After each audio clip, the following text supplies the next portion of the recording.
Hello, it's Bank Holiday Monday.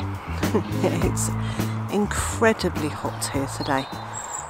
My daughter and her partner and the grandchildren have been over to visit, and to try and help keep them cool and out of the sun, we have constructed this magnificent Bedouin style tent, and it's really lovely. I've used some of the debris netting, which is the green that you can see, and then my daughter has draped duvet covers and sheets all over it to create lots of shade, and it's just so nice. It is just a quiet, a little calm place out of the sun, and it's not long until she heads back to her home with her family. She's going to want to take the sheets with her. I don't really want her to. I'd quite like her to leave them. Mr. J and I could bring a cup of tea in here and sit in the cool and drink tea. It's very nice because there is a bit of a breeze coming through from the back. It's been one of those days where pretty much the only thing that's happened on the homestead is that I've got the birds up this morning and fed them and watered them, and we have just kept their water topped up. And other than that, we've done more family stuff today and just spent time with the grandchildren and time with my daughter and her partner. It's just been very relaxed. It's been very lovely. Grandson number one spent a little bit of quiet time in the living room, just trying to stay cool, and his number one viewing choice was Grandma on the telly. So he didn't really want to sit and talk to me. He wanted to watch me on the telly. Oh dear. So we're heading towards the end of the day, and as you can see from the smile, it has been a really good day. Earlier on, I asked Mr. J, he was going into the barn, which is where we store all the, well, as many people do, all the bits and pieces we don't quite know what to do with, but don't want to throw away as yet. And I remembered that we had inherited an old pine, what more like a bar stool, from his parents, and so I asked him if he'd bring it into the greenhouse for me. I'll just move a little bit, and here we go. It just looks like a wooden chair, but it's just the right height for me to sit on to work at the workbenches in here, which means that I can prick out seedlings and I can pop things on without constantly just bending over at an angle that gets painful after a while. So that's lovely. I'm really pleased. I just wish we'd done it a month ago. But anyway, everything in the greenhouse is looking lush. Look at this. Look at that lettuce. So it won't be very long before I'm going to be planting those out into the garden. The runner beans that I sowed 4 or 5 days ago have done their thing, as runner beans do. The Greek gigantes are just, they've already swollen and they're starting to send down roots, but only just. Everything's looking very good. Yesterday, Mr. J and I popped to our local garden centre, not for anything for us, but to buy a couple of roses for my sister as a gift. But while we were there, we had a look in their we're giving it away free piles. So, and look at these, more plastic trays which are just about deep enough. They're 2 inches deep, maybe a little bit more. 2 to 2.5 inches deep, just deep enough to fill with compost. These trays can be recycled. They've got the recycling symbol on them, so once they're at a point where they're falling apart, I can recycle them. But in the meantime, I can use these repeatedly. So I've pulled the pile of them apart so you can see they are pretty sturdy. They're not the little flimsy plastic that we're often given as seed modules. These will be quite sturdy, a bit noisy. So these will be quite sturdy, and I think they'll be ideal for planting seeds this year, next year, and for years forward.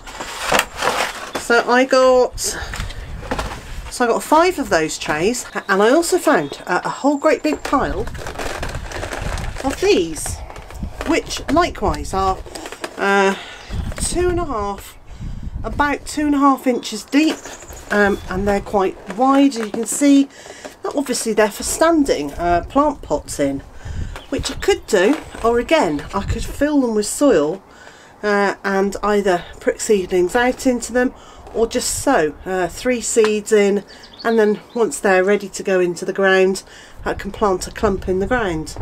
I think these are great. Again, they've got the recycling symbol on them, so you know, once they're used to the point where they can't be used anymore, they can go into the recycling.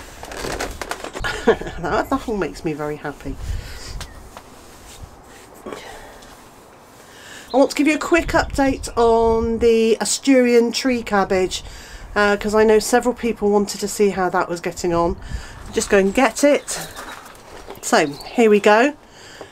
It's looking really good. The leaves are a much paler green than things like Savoy or January King. This isn't a lack of food. This is how they are. So I've got 7 or 8 looking healthy like this, and then I've got one that its leaf is rolled and wrinkled and hasn't got anything growing in it. I did wonder if it had a moth or something growing in it, but it hasn't.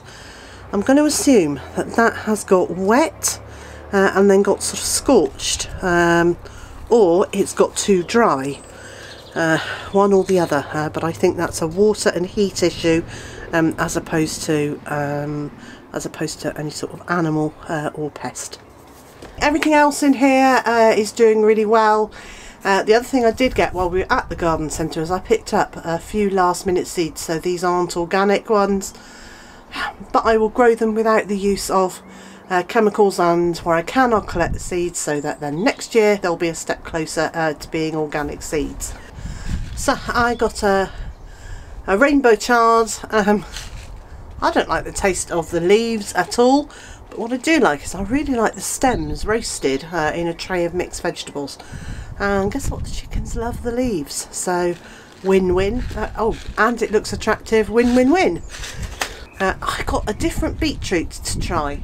This is Albina Veriduna, or Veriduna, and it says it's sweeter tasting than a red beetroot. I'm really excited to try this. Mr. J and I have really got into our beetroots in the last couple of years. If you're in the States and Canada or elsewhere, they're called beets, not beetroots, but it's very exciting. I am looking forward to that. I bought some more broad beans to pop into the ground. So now I've got the trays of plants, but looking at them, it doesn't look like there's very many. So a bit late to get them in, but it does say that you can sow them outdoors in May. I'm going to get them into the ground in the next couple of days, and then hopefully they'll catch up. And then 2 more beans, which we had last year. I didn't collect any of the seeds from, because I didn't grow that many of them, and they were so nice we wanted to eat them. So this is one. It's a dwarf bean, so it's not a climbing one, and it's called the Prince, and quite honestly probably the best tasting green bean I've ever had. It's just got a very lovely flavour, so I'm very excited to have got some more of those this year. And I've got a feeling last year we had 1 packet, or I bought them as a mixed packet or something. I've got 2 packets of them this year, because I'm going to want to freeze some so that we can eat them throughout the winter, and some I'm going to want to leave on the plant to go to maturity, so I can then collect the seeds and use the seeds next year. And to go with those is another one that we had last year, another dwarf bean. This one is called Polka, and it's a yellow one. and it was also very nice tasting, and I kind of did them chopped and mixed together, the green ones and these. Just quite like the fact that they're a different colour. So yeah, more beans to get into the ground, and I need to crack on with making sure all those beds are weed free and ready to have the beans put in them. But I'm getting there, and the last 2 days have been about family time, which we've really enjoyed, we really needed, and it's been so lovely to actually just spend relaxed time with my sister and relaxed time with my daughter and her family.